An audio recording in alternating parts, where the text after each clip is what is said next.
Welcome Pokemon fans और आप सभी का स्वागत है पोकेमॉन द बिगनिंग के पार्ट 6 के अंदर। एंड आज का ये एपिसोड काफी ज्यादा औसम होने वाला है, तो वीडियो को अंत तक जरूर देखना और अगर चैनल पर नए हो तो सब्सक्राइब कर दो, साथ ही साथ वीडियो को लाइक कर दो, क्योंकि इस वीडियो के अंदर तुम देखने वाले हो कि कैसे ऐश फाइट करता है द डीमन लॉर्ड कोजीरो के सेकंड पोकेमॉन से। पिछले पार्ट के अंदर हमने देखा था कि ऐश का पोकेमॉन पिकाचू हरा देता है कोजीरो के पोसाइडन को, एक ऐसा पोकेमॉन जो कि वाटर गॉड था, जिसके बाद बहुत ही इंटेंस लेवल की पावर थी और उसके बाद इतनी ज्यादा ताकत थी जिससे कि पूरा का पूरा स्टेडियम शेक करने लगता है। ऐश के ग्रैंडफादर भी इनकी पावर को देखकर शॉक हो रहे थे, लेकिन at the end of the day Pikachu अपनी पावर बजरंगन के इस्तेमाल से पोसाइडन को हरा देता है। एंड जिसके बाद अब हम देखने वाले हैं कि कैसे ऐश का पिकाचू फाइट करेगा डीमन लॉर्ड कोजीरो के एग्नोर से। एंड हम देखते हैं कि अब दोनों की बैटल स्टार्ट हो जाती है। अब ऐश यहाँ पे बोलता है पिकाचू चलो इस बैटल को जल्द से जल्द खत्म करते हैं, क्योंकि एग्नोर के पास भले ही ताकत ज्यादा हो लेकिन अब तुम काफी वीक पड़ चुके हो। अब जैसा कि ऐश ने यहाँ पे कहा कि पिकाचू ने आज 2 बार बजरंग गन का इस्तेमाल कर दिया है और इससे ज्यादा बार अगर पिकाचू ने अपने बजरंग गन का इस्तेमाल किया तो वो काफी वीक पड़ सकता है और मैच हार भी सकता है। एंड इसलिए ऐश को ये ध्यान रखना होगा। जिसके बाद हम देखते हैं कि अब ऐश बैटल के अंदर आगे बढ़ता है। ऐश बोलता है पिकाचू चलो इस बैटल को स्टार्ट करते हैं, यूज करो बोल्ट स्ट्राइक। पिकाचू अपनी बोल्ट स्ट्राइक का इस्तेमाल करता है, फुल फुर्ती से पहुंचता है सीधा एग्नोर के पास, लेकिन तभी हम देखते हैं एक सरप्राइज अटैक। एग्नोर इस्तेमाल करता है एक बहुत ही पावरफुल अटैक का, वो यूज करता है ग्लैडिएटर स्मैश का। जैसे वो ग्लैडिएटर स्मैश का इस्तेमाल करता है पिकाचू को अटैक सीधा जाकर लगता है और पिकाचू का बोल्ट स्ट्राइक वहीं पे फेल हो जाता है। पिकाचू को बहुत ही ज्यादा जोर से अटैक लगने के बाद पिकाचू काफी मीलों दूर जाकर गिरता है, लेकिन इसके बाद वो दोबारा खड़ा होता है। ऐश बोलता है पिकाचू मुझे लगता है कि इसे हराने के लिए हमें और ताकत चाहिए, अब इस्तेमाल करते हैं थंडर नोवा थ्रस्ट। पिकाचू अपने थंडर नोवा थ्रस्ट का अटैक का इस्तेमाल करता है एंड सीधा ये अटैक जाकर लगता है एग्नोर को। जैसे ये अटैक एग्नोर को लगता है वो उससे काफी ज्यादा वीक हो जाता है। एग्नोर अपनी पावर को अवेकन करता है, जिस पावर के अंदर उसकी एबिलिटी और डीमन पावर एक्टिवेट हो जाती है। हम देखते हैं कि एग्नोर इस्तेमाल करता है डीमन कोलिजन अटैक का, जिसके बाद पिकाचू का थंडर नोवा थ्रस्ट और डीमन कोलिजन टकराते हैं और जिसके बाद एक काफी बड़ा धमाका होता है। इस धमाके के बाद हम देखते हैं पूरा स्टेडियम हिलने लगता है।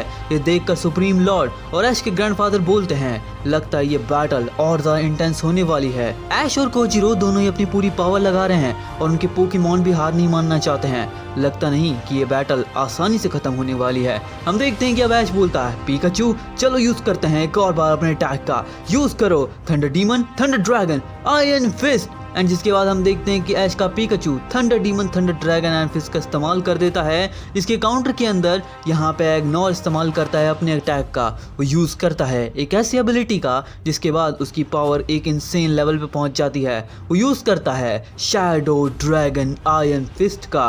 जैसे वो इस अटैक का इस्तेमाल करता है पिकाचू का आयरन फिस्ट और उसका आयरन फिस्ट टकराता है और एक काफी ब्रूटल धमाका होता है, जिससे के बाद दोनों ही पोकेमॉन काफी दूर जाकर गिरते हैं और दोनों ही पोकेमॉन नीचे गिरे हुए होते हैं। हर जगह धुआं ही धुआं होता है, कोई भी हार मानने को तैयार नहीं होता क्योंकि वो दोनों पोकेमॉन दोबारा खड़े होते हैं। एंड जिसके बाद फाइनल मूव के लिए दोनों पोकेमॉन तैयार होते हैं। ऐश बोलता है ठीक है पिकाचू अगर इसे जल्दी खत्म करना है तो फाइनल मूव से इसे खत्म करेंगे, एक और बार सही लेकिन अब इसका इस्तेमाल करना ही होगा। तैयार हो जाओ पिकाचू अपने मोस्ट पावरफुल अटैक का इस्तेमाल करने के लिए।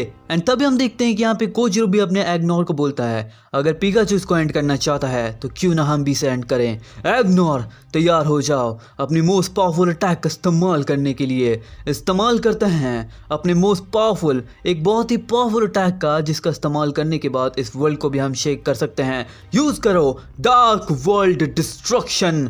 एंड जिसके बाद हम देखते हैं कि एग्नोर इस्तेमाल करता है डार्क वर्ल्ड डिस्ट्रक्शन का, जिसके सामने ऐश का पिकाचू इस्तेमाल करता है अपने अटैक का।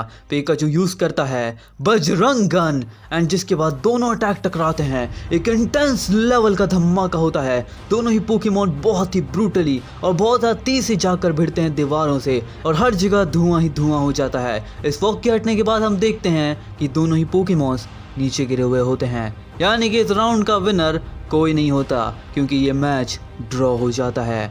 अब ड्रॉ मैच होने के बाद हम देखते हैं कि ऐश चुनता है अपने अगले पोकेमॉन को पिकाचू को अपने पास बुलाने के बाद, और यहाँ पे एग्नोर को पोकेबॉल में बुलाने के बाद कोजीरो रेडी होता है नेक्स्ट पोकेमॉन का इस्तेमाल करने के लिए। कोजीरो चुनता है अपने अगले पोकेमॉन मियोक्सिस को, जो कि पावर अप होता है, एक कॉम्बिनेशन पोकेमॉन होता है, एक फ्यूजन पोकेमॉन होता है डिओक्सिस और म्यूटू का। एंड हम देखते हैं कि अब उसके काउंटर के सामने ऐश चुनता है अपने अगले पोकेमॉन ज़ाइलोन को, और अब दोनों में बैटल स्टार्ट होती है। ऐश बोलता है ज़ाइलोन तैयार हो जाओ, यूज करते हैं अपने अटैक का, पूरी ताकत से इस्तेमाल करो, रॉकलियन टीयरिंग ब्लास्ट। एंड जिसके बाद कोजीरो बोलता है मियोक्सिस इस्तेमाल करो, जायंट शैडो बॉल। एंड जिसके बाद मियोक्सिस यहाँ पे जायंट शैडो बॉल का इस्तेमाल करता है। एक ऐसा अटैक होता है जो कि बहुत ही ज़्यादा ब्रूटल होता है। एंड जिसके बाद मियोक्सिस का अटैक और यहाँ पे ज़ाइलोन का अटैक दोनों ही पूरे स्टेडियम को तोड़ देते हैं। इतनी ज़्यादा इंटेंस पावर को देखकर सभी डीमन लॉर्ड्स भी हैरान हो जाते हैं। लेकिन जिसकी बात ऐश बोलता है ठीक है ज़ाइलोन, अब इसे खत्म करने का टाइम आ चुका है, यूज करते हैं कॉस्मिक नोवा। एंड जिसके बाद हम देखते हैं ज़ाइलोन इस्तेमाल करता है कॉस्मिक नोवा अटैक का, जिसके सामने यहाँ पे मियोक्सिस इस्तेमाल करता है अपने अटैक का, वो यूज करता है हाइपर स्पेस डिस्ट्रक्शन। एंड जिसके बाद दोनों पोकेमॉन के बीम अटैक एक बहुत ही स्पेशल पावर के साथ टकराते हैं। दोनों ही पोकेमॉन अब क्लोज कॉम्बैट में आ चुके थे, एक के बाद एक दोनों एक दूसरे के ऊपर फिस्ट लैंड कर रहे थे, एक के बाद एक दूसरे के ऊपर अटैक लैंड कर रहे थे। दोनों पोकेमॉन एक के बाद एक थकने लगते हैं। एंड हम देखते हैं कि अब दोनों तैयार होते हैं फाइनल मूव्स का इस्तेमाल करने के लिए। ऐश बोलता है ठीक है तैयार हो जाओ, इसे खत्म करने का टाइम आ चुका है ज़ाइलोन, इस्तेमाल करते हैं गेत्सुगा टेंशो। एंड जिसके बाद ज़ाइलोन इस्तेमाल करता है गेत्सुगा टेंशो का, जिसके सामने हम देखते हैं यहाँ पे मियोक्सिस इस्तेमाल करता है अपने अटैक का, वो यूज करता है एक बहुत ही पावरफुल अटैक, वो यूज करता है नेदर ब्लास्ट का। अब नेदर ब्लास्ट और यहाँ पे गेत्सुगा टेंशो दोनों टकराते हैं। दोनों पोकेमॉन के इन अटैक से टकराने से दोनों को ही इक्वल डैमेज पड़ता है, लेकिन अभी भी ये बैटल खत्म नहीं होती। एंड तभी हम देखते हैं कि ऐश बोलता है ठीक है अब इसे खत्म करने के लिए मुझे फाइनल मूव का इस्तेमाल करना ही होगा, अभी ज़ाइलोन डोमेन एक्सपांशन। एंड हम देखते हैं ज़ाइलोन अपने डोमेन एक्सपांशन का इस्तेमाल करता है। एंड जिसके बाद तुरंत ही ऐश बोलता है ज़ाइलोन फाइनल मूव गेत्सुगा टेंशो। एंड इसके काउंटर के अंदर हम देखते हैं कोजीरो बोलता है अभी मियोक्सिस इस्तेमाल करते हैं अपने अटैक का, यूज करो फैंटम शुरकिन। एंड दोनों ही पोकेमॉन के अटैक टकराते हैं, लेकिन डोमेन एक्सपेंशन की पावर की वजह से ज़ाइलोन का यहाँ पे अपर हैंड होता है। लेकिन फिर भी दोनों पोकेमॉन की पावर इक्वल ही होती है। एक बहुत ही खतरनाक टकराव होता है, एक बहुत ही खतरनाक ब्लास्ट होता है, जिसके बाद दोनों पोकेमॉन ही बहुत दूर जाकर गिरते हैं। एंड जिसके बाद हम देखते हैं एक ब्रूटल धमाके के बाद, मास डिस्ट्रक्शन के बाद हर जगह धुआं होता है और दोनों पोकेमॉन नीचे गिरे हुए होते हैं। एंड जिसके बाद इसका फाइनल रिजल्ट आता है, हम देखते हैं कि ऐश का ज़ाइलोन और कोजीरो का मियोक्सिस दोनों ही ये बैटल हार चुके थे, यानी कि इस राउंड का रिजल्ट एक ड्रॉ मैच होता है। अब हम देखते हैं कि जैसे ही 2 मैच ड्रॉ हो जाते हैं, ऐश समझ जाता है कि 7 डीमन लॉर्ड कोजीरो को हल्के में नहीं ले सकते।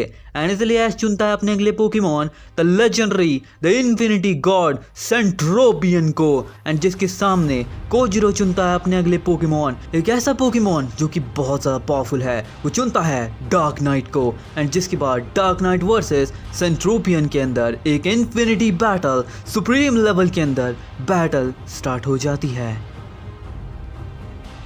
तो गाइज आज की वीडियो तो यहीं पे खत्म होती है। आई होप कि तुम लोग को पसंद आई होगी। अगर पसंद आई है तो वीडियो को लाइक कर देना और चैनल पर नए हो तो सब्सक्राइब भी कर देना। साथ ही साथ अगर तुमने अब तक मेरे पोकी वीडियोस को नहीं चेकआउट किया है और पिछली सीरीज को चेकआउट नहीं किया है तो उनको भी चेकआउट जरूर से कर लेना। तुम्हें लिंक डिस्क्रिप्शन के अंदर मिल जाएगी और साथ ही साथ चैनल के ऊपर तो मिल ही जाएगी। तो हाँ, अब तैयार हो जाओ क्योंकि अपकमिंग एपिसोड के अंदर तुम देखने वाले हो डार्क नाइट वर्सेस सेंट्रोपियन के अंदर बैटल। एंड जिसके बाद क्या सेंट्रोपियन ये बैटल जीतेगा या डार्क नाइट, तुम लोग मुझे कमेंट में अपने ओपिनियंस बताओ कि तुम्हारी तरफ से तुम किसकी साइड हो। एंड हाँ, मैं मिलता हूँ तुम लोग से नेक्स्ट वीडियो में, तब तक के लिए सायोनारा।